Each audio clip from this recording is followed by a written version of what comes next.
तो हम लोग पढ़ेंगे, लिखो वैदिक सभ्यता। एक क्वेश्चन आ सकता है, वैदिक सभ्यता, वैदिक सिविलाइजेशन, वैदिक सभ्यता। जितना वेद का क्वेश्चन बनता है यहीं से, वैदिक सभ्यता।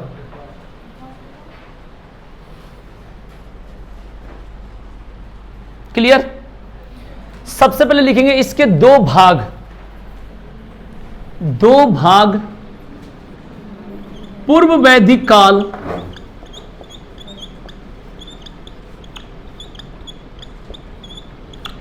और उत्तर वैदिक काल।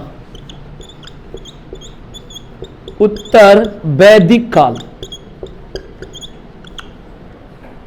पूर्व वैदिक काल और उत्तर वैदिक काल। ठीक है? इसका जो टाइम पीरियड होता है 1500 से 1500 BC यानी ईसा पूर्व से 1000 ईसा पूर्व। खाली हम लोग पढ़ेंगे जो पेपर का कंसेप्ट है वो ज्यादा। ठीक है? इसके बाद इसमें बात करेंगे 1000 ईसा पूर्व यानी BC से 600 BC। ये सन पूछा गया कई बार पेपर में। पूर्व वैदिक काल का 1500 से 1000 और उत्तर की बात करेंगे तो 1000 से 600 BC। क्लियर? ये वैदिक सभ्यता। क्लियर? अब लिखेंगे नेक्स्ट, वेद शब्द का अर्थ ज्ञान होता है। वेद शब्द का अर्थ, शब्द का अर्थ जो पेपर कंसेप्ट में लिख देता हूं, ज्ञान होता है। वेद शब्द का अर्थ ज्ञान होता है।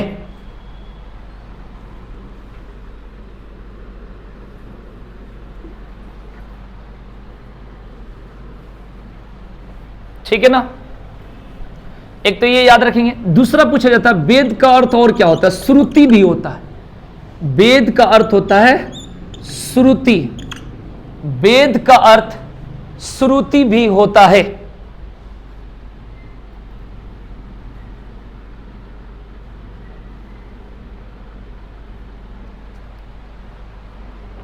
क्लियर?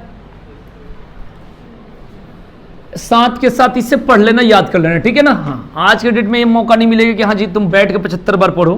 पेपर निकालना है तो साथ के साथ क्लियर करना। क्लियर? अब इसके जो निर्माता जो कहते भाई वेद का, वैदिक सभ्यता का, तो वो बोला जाता आर्य। कौन थे भाई? आर्य। ठीक है ना?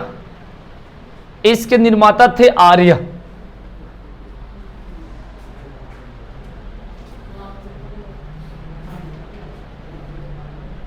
क्लियर?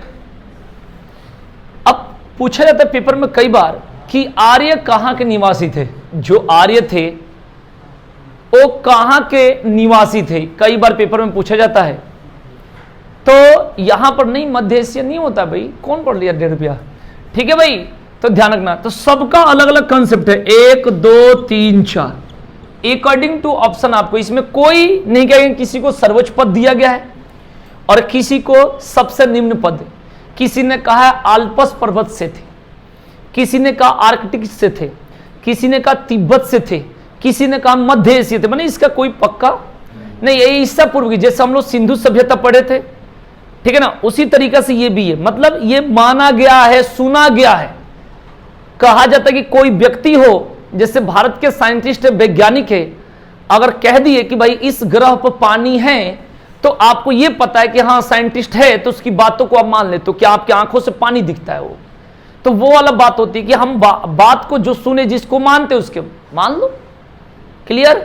महात्मा गांधी 1893 में साउथ अफ्रीका गए, तो वहां पर जाकर उन्होंने किया, तो जो बताए होंगे आपने सुना, वो वाली बात है कि आप देखने गए हैं, गाजियाबाद से बाहर गए, इस तरीके से समझना। तो इसमें मेन चीजें यहां पर क्या होता है कि मानी हुई बात होती है, तो आपको जवाब देनी पड़ती है कि कोई भी क्वेश्चन आर्य कहां के निवासी थे, तो अकॉर्डिंग टू ऑप्शन। ठीक है ना? सबका अलग अलग स्टेटमेंट है। जैसे कोई कहता है पृथ्वी कैसे है, तो भाई गोल है। कोई कहता है नाशपाती के, कोई कहता है नारंगी के, कोई कहता है पतन अंडाकार, कितने आकार बताई गई। और आजकल यूट्यूब पर नए नए कह रहे हैं भाई ऐसे ऐसे पृथ्वी है, ठीक है ना। कोई कह हाँ, और ये खूब चल रहा है, तो कोई पूछेगा ऐसा क्यों, तो कहेगा भाई ये पृथ्वी है, ये पहाड़ हो गया। पहाड़ सीधा नहीं होगा, ये नदी झरना, ठीक है ना। तो जिसका सब्सक्राइबर चल गया वो कुछ भी कह दे, वो किताब भी बना दे, तो वो वाली बात है कि पृथ्वी कैसे। अब ये देख लो, एक तो हमने सुना परवलयकार सुने, अंडाकार सुने, ये क्या होगा, घुमौआ भी, जिग जैग भी नहीं है, ये पता नहीं कौन सा आकार है। तो ऐसे ऐसे लोग हैं। तो पृथ्वी कैसी है, तो ये पेपर में आपसे नहीं आएगा। हाँ, किसने कहा, किसी के स्टेटमेंट लेकर आप पूछा जा सकता है, इस बात को ध्यान रखना, ठीक है ना। जैसे न्यूटन के नियम, सेव गिरने वाला कहानी न्यूटन का है। अगर कोई वैसे व्यक्ति होगा और दो तीन वहीं पर बैठे रहते तो वो कुछ अलग बताते कि नहीं, सेव ऊपर नीचे से ऊपर, क्योंकि उसके पास अभी टाइम नहीं था तो नीचे गिर गया, नहीं तो वो जाने वाला था ऊपर। मतलब हर बातों का लोग, ठीक है ना। अब नया तरीका देखो, पृथ्वी कैसे है। अगर आपके ऊपर 10 मिलियन व्यू आ गया तब जो कहोगे लोग यार व्यू है ना, बल्कि वो पैसा देकर भरवा लो, ठीक है, लेकिन व्यू तो है, वो वाली बात होगी यहां पर, समझाएगी नहीं है। जैसा भी चल रहा है टॉपर का मामला, खरीद बिक्री वाला, है ना, खरीद लिए हैं और खरीद के क्या कर टॉपर, और उसका रिकॉर्डिंग, और वो मिठाई खिला रहा है, क्या चल रहा है मैटर, इसने खरीदा उसने खरीदा, सब एक ही में है। ये बॉलीवुड बना रहे हैं, ठीक है भाई, कि हम ही जो कहेंगे वही चीजें सत्य होगा। तो इसलिए आज तक पता नहीं चला कि आर्य के निवासी का, तो जिसका जो स्टेटमेंट है सबको हम लोग पढ़ेंगे, राइट। तो लिखिए, आर्य कहां के निवासी थे, क्वेश्चन ये लिखना, आर्य कहां के निवासी थे, कहां के निवासी थे। अब इसका क्वेश्चन लिखो, लिखो मैक्स मूलर, मतलब इनके अकॉर्डिंग, मैक्स मूलर, इनके अकॉर्डिंग बात करोगे मध्य एशिया, साथ के साथ पढ़ जाना भाई, इसके लिए टाइम अलग समझ। मध्य एशिया, इनके अकॉर्डिंग, इनके अकॉर्डिंग मध्य एशिया के निवासी, ध्यान रखेंगे, क्लियर। एक है डॉक्टर संपूर्णानंद, संपूर्णानंद, इनके अकॉर्डिंग लिख लो आल्पस पर्वत,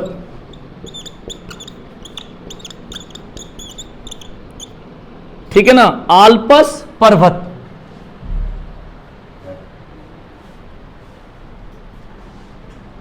अब लिखेंगे बाल गंगाधर तिलक, बाल गंगाधर तिलक,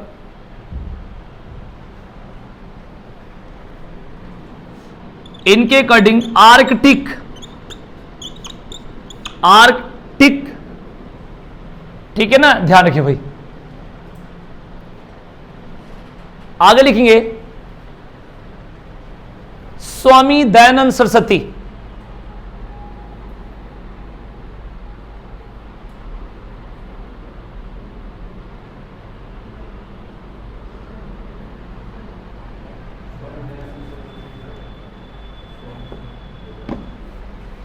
ठीक है भाई। स्वामी दयानंद सरस्वती, इनके अकॉर्डिंग तिब्बत के निवासी थे, कहां के।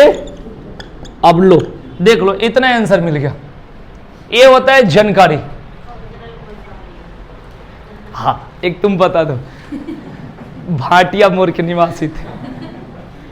क्लियर हो गया भाई। अब इसमें अकॉर्डिंग टू ऑप्शन, ये मत कहना चारों दे दिया जाए, छोड़ देना, ठीक है। इनमें सभी हो सकता है, मतलब ये सबका इतना ही स्टेटमेंट है, ठीक है ना। इनका अकॉर्डिंग ये बताए थे बालगंगाधर तिलक, इनके अकॉर्डिंग, इनके अकॉर्डिंग। तो जितना, अगर आप इतिहास भूगोल में कोई क्वेश्चन का जवाब दे रहे हो भाई, तो एक तो हो गया क्लियर, और दूसरी चीज हो गई जितना आपके पास जानकारी है उसके अकॉर्डिंग बात कर रहे हो भाई। तो ये आपको डीपली पता हो गया कि आज के बाद मध्य एशिया वाला रटने से नहीं होगा कि मध्य एशिया हर जगह जाकर बोल रहे, ये क्लियर हो गया भाई, कहां के निवासी थे, एक क्लियर ये हुआ। चलिए नेक्स्ट आगे बढ़ेंगे, नेक्स्ट लिखेंगे साहित्यिक स्रोत।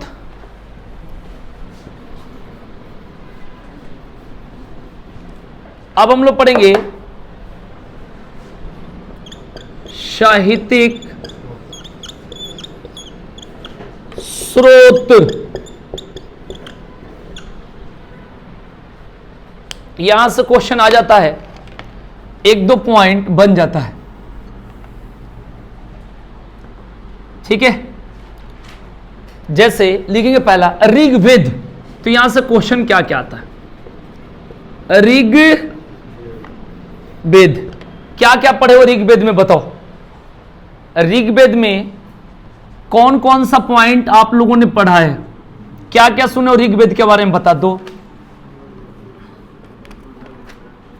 मंडल होता है, हाँ मंडल तो सुना हूं, लेकिन क्या मंडल,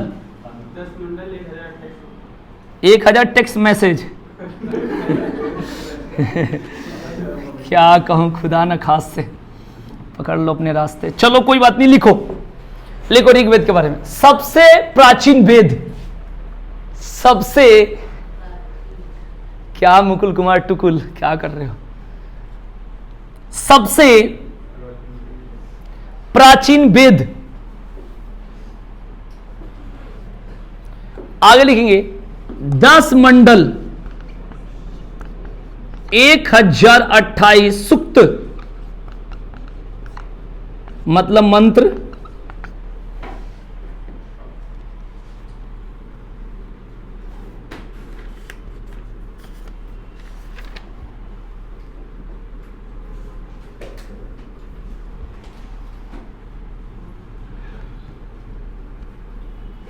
ठीक है। अब लिखेंगे नोट करके इसके बारे में, यहां से क्वेश्चन थोड़ा ज्यादा आता है। प्रथम तथा 10वां मंडल सबसे नया है। प्रथम तथा 10वां मंडल सबसे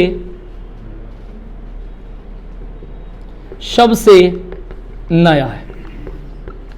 एक तो ये पेपर में पूछा गया है, प्रथम तथा 10वां मंडल सबसे क्या है, वही नया है। एक तो ये इंपॉर्टेंट है।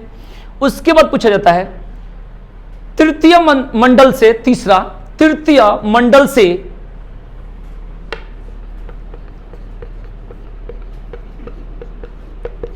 गायत्री मंत्र का उल्लेख मिलता है। गायत्री मंत्र का उल्लेख मिलता है, गायत्री मंत्र का उल्लेख मिलता है। बीए के पेपर देने जाते तो क्या होता है, यही सब तो पूछा जाता है, और क्या होता है। हिस्ट्री होगा तो उसमें इसी टाइप से प्राचीन, अकबर, बाबर, और क्या होता है, एक्स्ट्रा कुछ अलग से थोड़ा होता है कि बीए के लिए अलग अकबर है, कंपटीशन में अलग अकबर है, इसके बाबर छोटे हैं, उधर के बाबर मोटे हैं, ऐसा नहीं, सेम क्वेश्चन होता है। ठीक है जी, आगे लिखेंगे। नेक्स्ट, 7वां मंडल से, 7वां मंडल से 10 राज युद्ध, 10 राज युद्ध, बस ऐसे लिख दो, इसकी जानकारी मिलती है।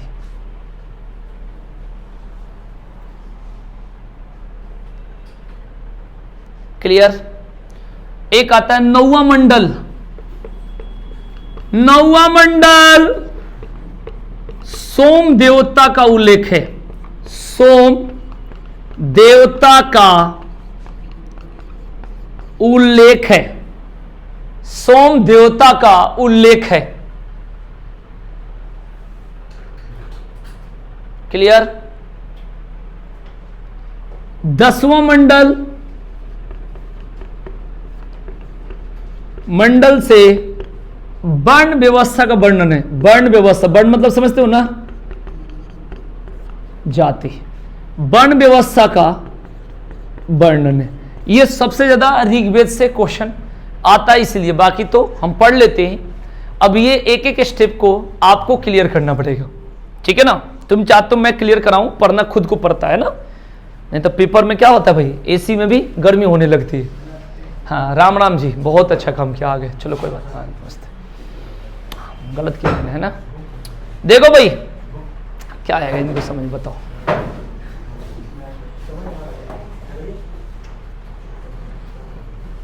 इनको रोटी इतना ऊपर रखने चाहिए, पकड़ो, ठीक है ना, ये सजा होनी चाहिए। बताओ अब क्या समझ में आएगा। देखो भाई, यहां पर सबसे पहले किसके बारे में बताया भाई, ऋग्वेद। देख लो भाई बढ़िया से हैं। ऋग सबसे प्राचीन वेद का नाम देख के वेद, ठीक है ना। सब दिखाई के चला ही चल रहा ना, याद होनी चाहिए बिना देखे। बता दो सारा इसके बारे में जितना मैंने बताया। इतना चौड़ा नहीं हो है, मैं इतना मोटा भी तो नहीं हूं। मोटे बच्चे बहुत सही होते हैं ना।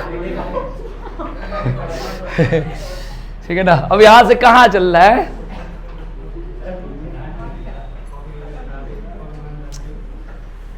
मोटा आदमी जो होता है तगड़ा होता है ना, मजबूत होता है। देखो इधर हम है नहीं, तो बात करते हैं यहां पर ऋग्वेद के बारे में।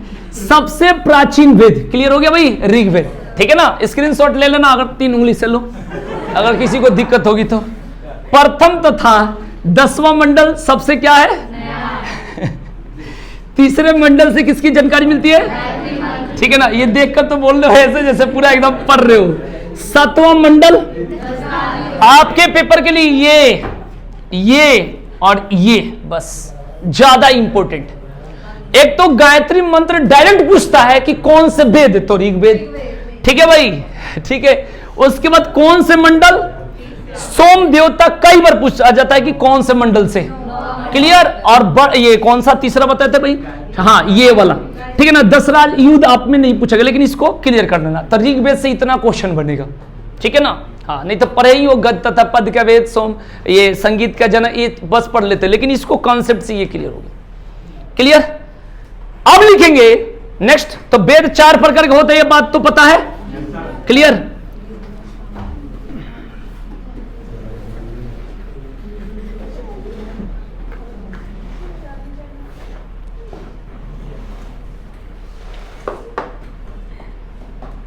आज पता ना सारे 11 बजे वाले बच्चे आ गए हैं 9 बजे, क्या कारण है?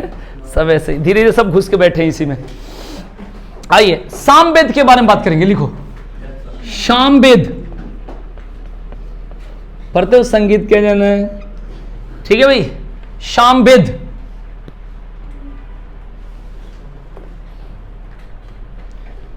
इसे संगीत का वेद कहा जाता है भाई। संगीत का वेद कहा जाता है, संगीत का वेद कहा जाता है।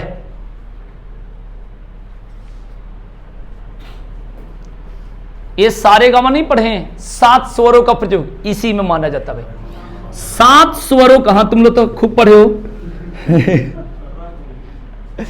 7 स्वरों का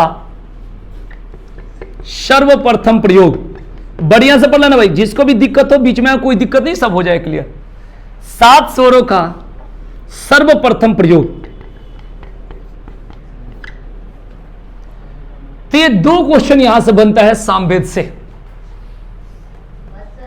हाँ आगे लिखेंगे यजुर्वेद। किसके पास पैसा है भाई?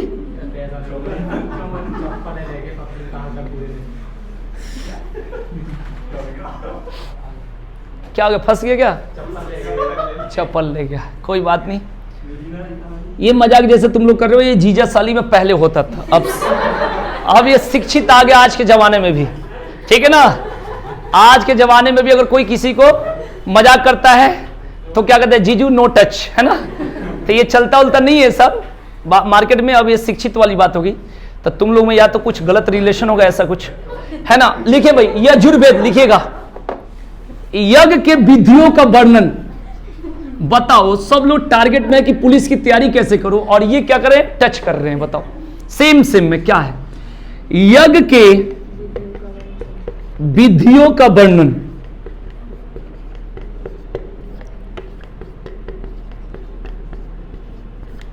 एक सुने होगा गद्य तथा पद का वेद। गद्य तथा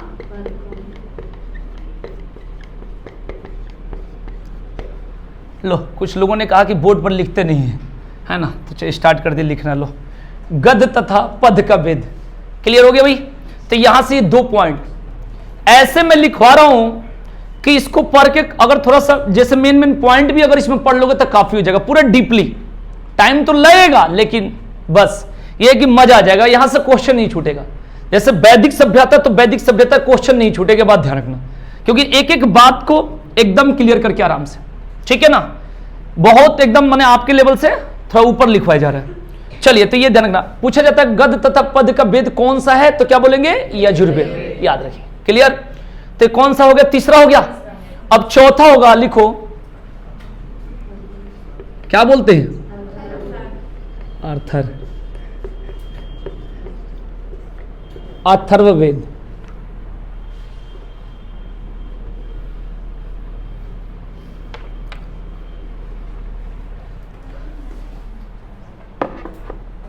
ठीक है ना।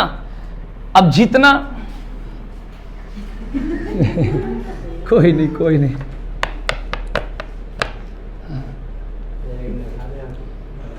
जादू टोना, ये प्रेम विवाह, जो वशीकरण, ये जितना है ना सब यहीं से है। जादू, वशीकरण, जितना नहीं कहते छू, इस सब तरीका के छू। ठीक है भाई, मैं तो ऐसे देख के बता देता हूं, वो अलग चीज है, ये तो अपना नेचुरल है कुछ ज्ञान, है ना, कि इसका क्या है, सारा चीज बता दूंगा। क्या हो गया है? हैं? कुछ खा गया हो क्या गड़बड़ सरबर?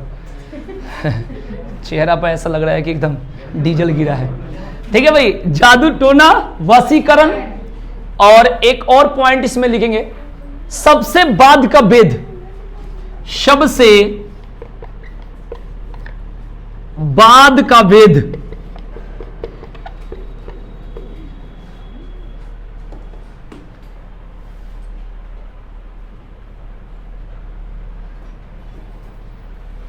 लिखो, इसको ब्रह्म वेद भी कहा जाता है। ब्रह्म मतलब ये होता है, ब्रह्म मतलब अर्थ होता है श्रेष्ठ, इसको ब्रह्म वेद भी कहा जाता है।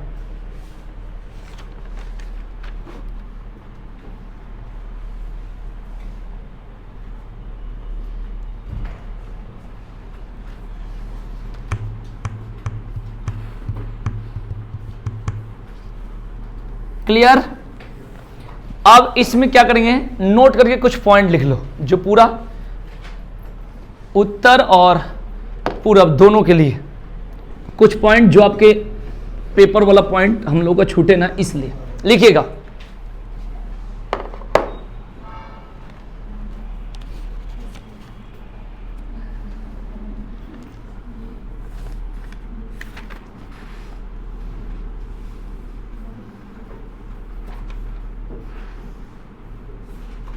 लिखोगे, प्रारंभ में वैदिक काल में, प्रारंभ में वैदिक काल में वर्ण व्यवस्था व्यवसाय पर आधारित थी।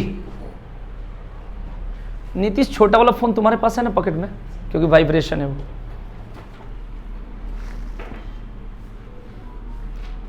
व्यवसाय पर आधारित थी।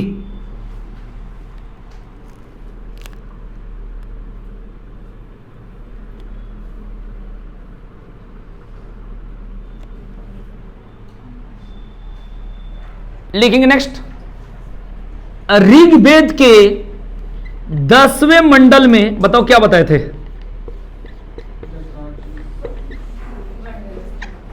वर्ण व्यवस्था के बारे में बताए थे, ठीक है ना। 10 राज नहीं बताए थे। 10वें मंडल में वर्ण व्यवस्था, और ब्रैकेट में लिखना 4 वर्ण थे। कितने वर्ण? 4। क्लियर? 4 वर्ण। सबसे पहला ब्राह्मण,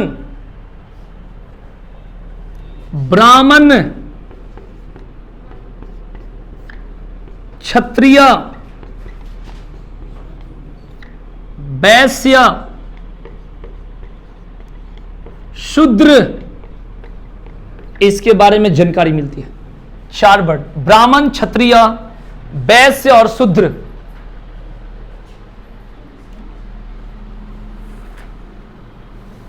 वर्ण मतलब जाति होता है भाई, वर्ण मतलब रंग भी होता है। वर्ण मतलब अक्षर भी होता है।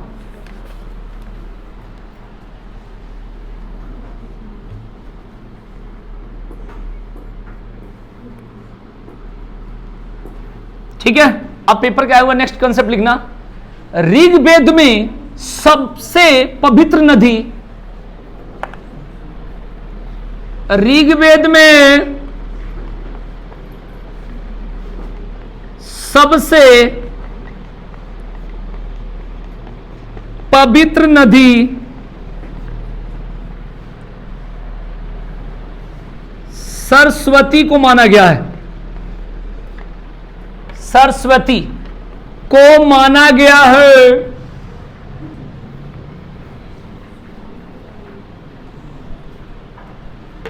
इसे नदियों का माता कहा गया है। नदियों का माता कहा गया है।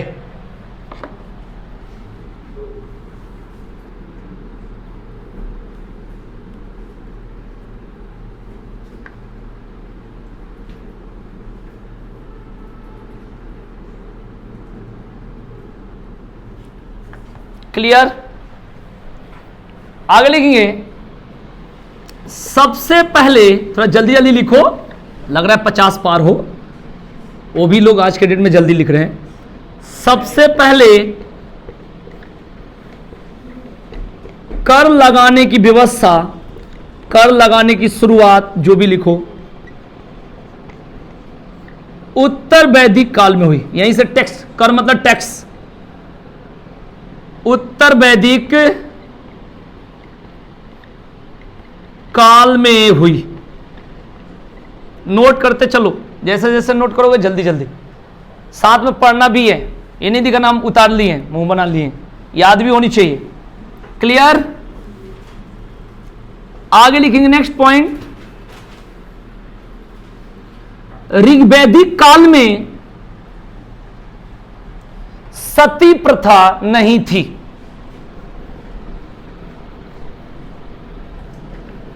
ऋग्वैदिक काल में सती प्रथा नहीं थी।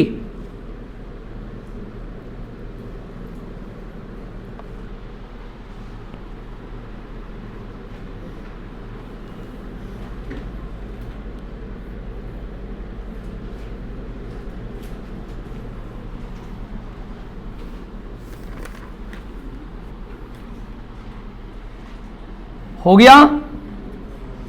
आगे लिखेंगे, उत्तर वैदिक काल में ही मूर्ति पूजा का आरंभ हुआ। मूर्ति पूजा उत्तर वैदिक काल में ही मूर्ति पूजा का आरंभ हुआ।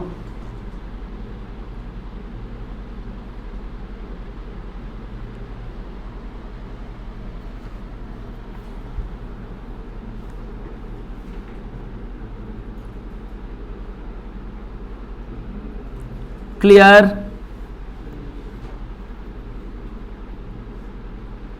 वैदिक सभ्यता, नेक्स्ट लिखना, वैदिक सभ्यता को ही ग्रामीण सभ्यता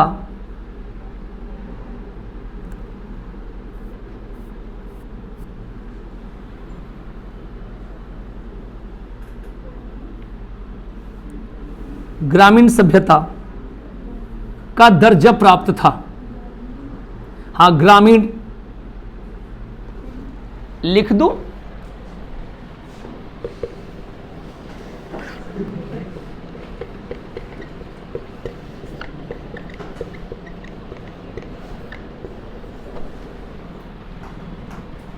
ठीक है भाई, क्लियर हो गया? यहां तक तो याद कर लिए भाई, सुना दोगे? सुनाओ जी, जितना देर में बोल लो उतना देर में सुना भी देते।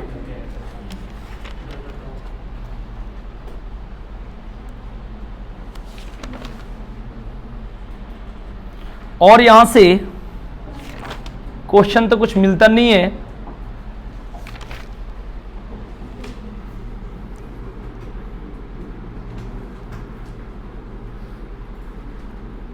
लिखो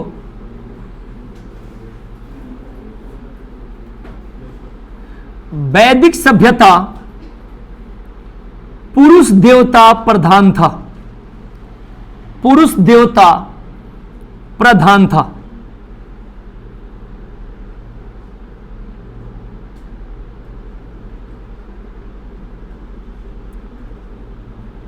पुरुष देवता प्रधान था।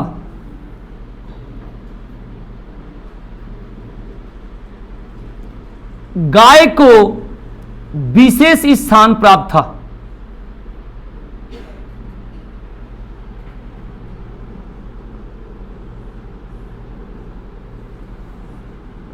विशेष स्थान प्राप्त था।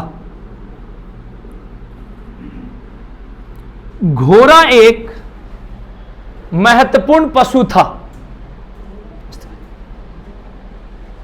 घोड़ा एक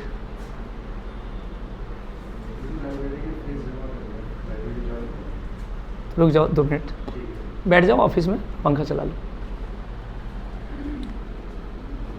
ठीक है ना। घोड़ा एक महत्वपूर्ण पशु था, लिख लिए? तो सारा बिना देखे एक बार बता दो। है रुक जा, ऐसे शुरू से पूरा एक ही बार बीच में है, लास्ट कैसे? चलो लास्ट से बताओ, बताओ बताओ। गाय हमारी माता है, ठीक है ना। हाँ काफी है ना, मजा नहीं है, बहुत दुख है। कौन सुना देगा बढ़िया से सारा? चमन सुना दोगे? रे तू चप्पल के चक्कर में क्यों है रे? बता।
बोलिए जल्दी जल्दी।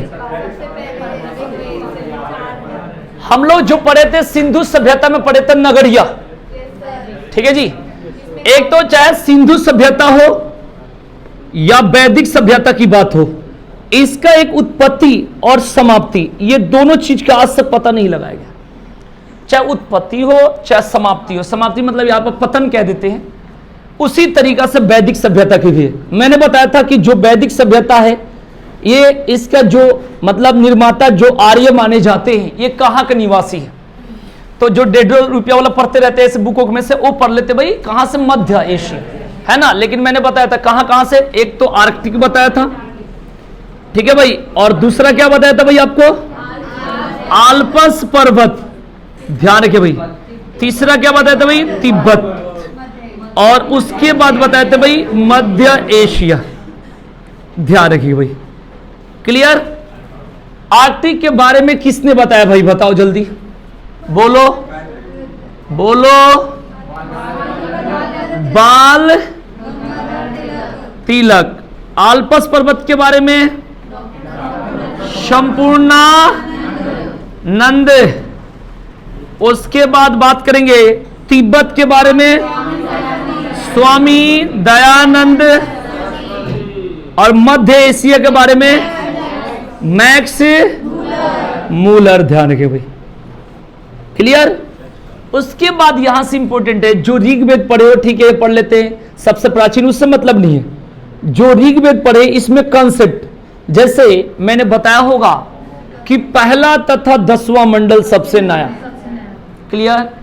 तीसरा जो बताए थे, तीसरा में क्लियर। 7वां बताए होंगे, बोलो। 9वां बताए होंगे, 10वां बताए होंगे, ठीक है भाई। ये है भाई, ध्यान रखना भाई। तो ये कॉन्सेप्ट। उसके बाद बताए थे पुरुष प्रधान, पुरुष प्रधान, ये बात को ध्यान रखना भाई। और पुरुष प्रधान मतलब 4 वर्ण बता दिया आपको, वर्ण यही। एक तो बताऊंगे ब्राह्मण, क्षत्रिय, वैश्य और शूद्र, क्लियर हो गया भाई। उसके बाद जो मान्यता प्राप्त, जो सबसे प्रसिद्ध नदी है सरस्वती, क्लियर। एक तो ये क्लियर हो गया। उसके बाद प्रमुख पशु का नाम बताए होंगे। प्रमुख पशु कौन सा बताए थे भाई? घोड़ा। उसके बाद गाय के बारे में क्या बताए थे भाई? हाँ, गाय के बारे में विशेष, ये बात ध्यान रखें भाई। और क्या बताए हूं, बताओ जल्दी जल्दी बोलिए। ग्रामीण सभ्यता बता दिए भाई, ठीक है। तो इतना कंसेप्ट को आपको याद रखिए भाई, क्लियर हो गया, ठीक है ना। तो इतना कंसेप्ट। और पीछे क्या बताए थे? सिंधु सभ्यता, तो वो तो याद हो गया होगा भाई, बोलिए। सिंधु सभ्यता में क्या क्या बताए थे? यहां तक तो ये याद हो गया भाई, पढ़ लेना इसको बढ़िया से, उसको साथ में पढ़ लेना। सिंधु सभ्यता को राजधानी कहां बताए थे? बोलो। हड़प्पा और, ये बात क्लियर है भाई। पाकिस्तान के कौन कौन से प्रांत से मिला है भाई? बोलो भाई। सिंध, पंजाब, बलूचिस्तान, क्लियर। कालीबंगन कहां है भाई? रोपण कहां है? बोलो। बनावली कहां है? उसके बाद बात करेंगे तो दाइमाबाद कहां है? आलमगीरपुर कहां है भाई? ठीक है जी। इस तरीका से जितना कंसेप्ट बताया उसको याद कर लेंगे भाई। उसके बाद नदियों के किनारे बताए थे कौन कौन सा, जैसे बताए होंगे रावी नदी के तट पर, ठीक है, सरस्वती नदी के तट पर, घाघरा नदी के तट पर। तो इस तरीका से आपको पूरा कंसेप्ट याद रखें भाई, क्लियर हो गया भाई। अब आइए एक पॉइंट और लिख लेंगे, वैदिक काल में लिखेंगे। एक साइड लिखेंगे प्राचीन और एक साइड लिखेंगे आधुनिक। प्राचीन और आधुनिक, जो नदी का नाम है पहले क्या नाम था और आज के डेट में क्या नाम है।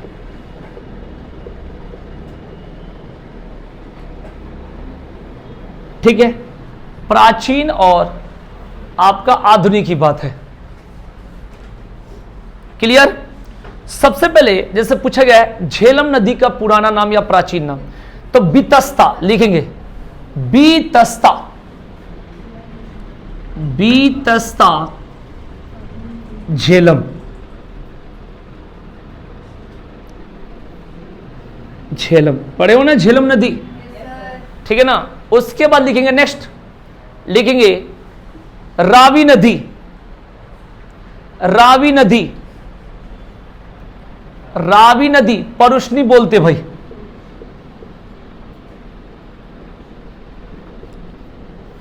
क्लियर। आगे लिखेंगे सतलज नदी। सतलज नदी, शतद्री, शतद्री,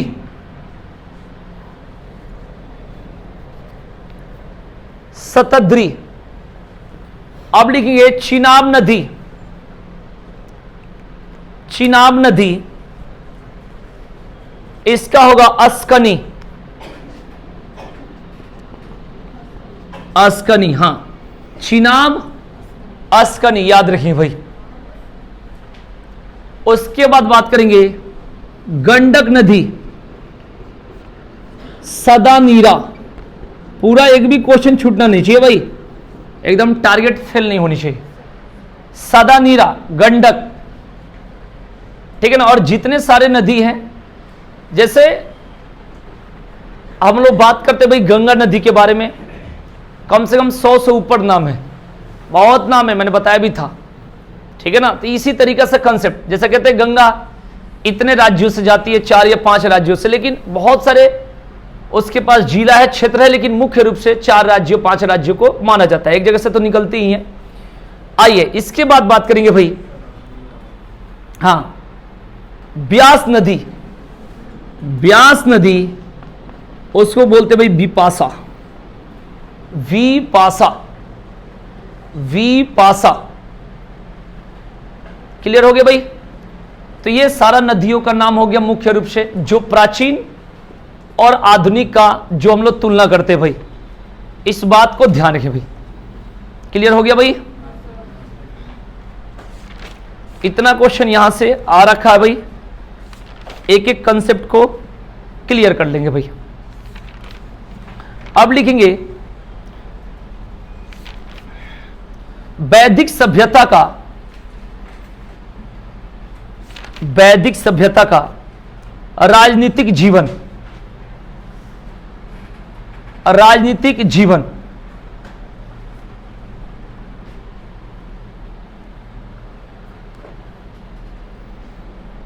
ठीक है भाई, लिखेंगे पॉइंट लगाकर,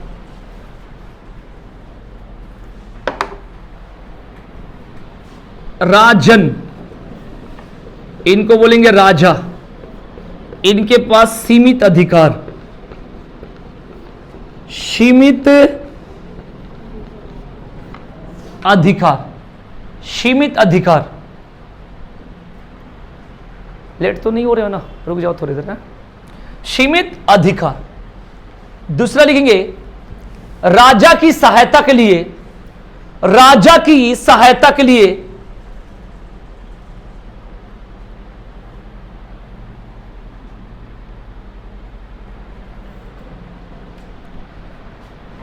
समिति, सभा, विदथ गण। ये राजा के सहायता के लिए था भाई, समिति, सभा, विदथ गण। बढ़िया से क्वेश्चन छूटना नहीं चाहिए, ध्यान रखना, चाहे कोई भी पेपर हो। क्लियर हो गया भाई। अब सबसे पहला कंसेप्ट होगा कि समिति किसको बोला जाता है वहां पर, ठीक है भाई। वहां के लिए तो समिति का मतलब हुआ जो सभा लगाते थे, और सभा मतलब आम सभा, ठीक है भाई। आम सभा मतलब जो जनरल तरीका से जो सभा, उसको क्या बोलेंगे, समिति। दूसरा वर्ड क्या भाई, सभा। इस बात को ध्यान भाई, सभा जो था ये कुलीनों की संस्था थी। कुलीन समझते हो ना भाई, ठीक है ना, कुलीनों की संस्था थी। इस बात को ध्यान भाई। अगर ये बात करेंगे भाई कि यहां पर सभा का अर्थ क्या है, तो कुलीनों की समिति का मतलब आम सभा, क्या बोलेंगे, आम सभा। अब विदत बताओ किसको बोलेंगे, विदत। विदत का मतलब होता है भाई जो उपज होगा, जो लूट होगा, जो बंटवारा होगा, उसको क्या बोला जाता था भाई, विदत। यह अर्थ बता देता हूं, कभी कभी पूछा जा सकता है।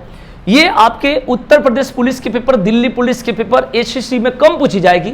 जो थोड़ा साइड के पेपर होता है बहुत सारे, उसके लिए ज्यादा इंपॉर्टेंट है। इस बात को ध्यान, अपने पेपर के लिए मैंने बता दिया कि जैसे जितना पॉइंट हमने बताया, इसको थोड़ा डीपली पढ़ा दी जाती है कि क्वेश्चन छूटना नहीं चाहिए। ये बात को ध्यान में भाई। क्लियर हो गया भाई। अब बात करते भाई जो गण हो गया, ये भी कुलीनों की सभा थी, उसको क्या बोलते थे, गण बोलते थे। क्लियर, गण मतलब होता है कुलीनों की सभा। ये बात को ध्यान रखें भाई। अब यहां पर जो हमने पॉइंट बताया भाई कि पुरुष सुक्त और पुरुष प्रधान। पुरुष प्रधान मतलब इसका अर्थ यह होगा कि जैसे हम लोग मातृसत्तात्मक पढ़े थे, पीछे पढ़े थे ना, क्या पढ़े थे, उसी तरीके से हम लोग पढ़ते पितृसत्तात्मक, जैसे पिता प्रधान। तो उसी तरीके से इसमें पुरुष प्रधान देवता, यानी पुरुष को ही प्रधान, माने पुरुष प्रधान देवता की उल्लेख थी।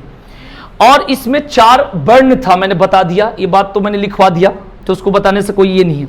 क्लियर, मतलब कहने का सेंस ये है कि दो एक पॉइंट होता है, एक पॉइंट होता है संयुक्त फैमिली, ज्वाइंट फैमिली, संयुक्त परिवार, एक होता है पितृसत्तात्मक, सत्तात्मक, ध्यान रखना। इसका मतलब था कि जो पिता होगा वो सर्वा होगा, मतलब मेन जो होगा क्या होगा, पिता। पीछे क्या पढ़े हैं, माता। क्लियर इस बात, पीछे पढ़े हवन कुंड पढ़ोगे, आग का हवन कुंड, ये ध्यान रखना, इस बात को ध्यान रखना भाई। तो यहां पर पितृसत्तात्मक अगर आपसे पूछा जाएगा तो यही बोलना, पिता प्रधान। और संयुक्त मतलब होता है ज्वाइंट फैमिली, माने इसमें जन पढ़ोगे, विष पढ़ोगे, ग्राम पढ़ोगे, ठीक है भाई। तो ये सारा चीजों के जो बारे में बताया गया, ये बात को ध्यान भाई। क्लियर। उसके बाद जैसे संस्कार है, शिक्षा है, ये सब ये समझने के पॉइंट होती है, ठीक है जी। थोड़ा सा पेपर को देखते हुए यहां मेन चीजें लिखवाने की ज्यादा कोशिश कर रहा हूं। क्लियर हो गया भाई। उसके बाद लिखो बाल विवाह, इस सभ्यता में लिखना, बाल विवाह एवं दहेज प्रथा का वर्णन नहीं है। बाल विवाह एवं दहेज प्रथा का वर्णन नहीं है।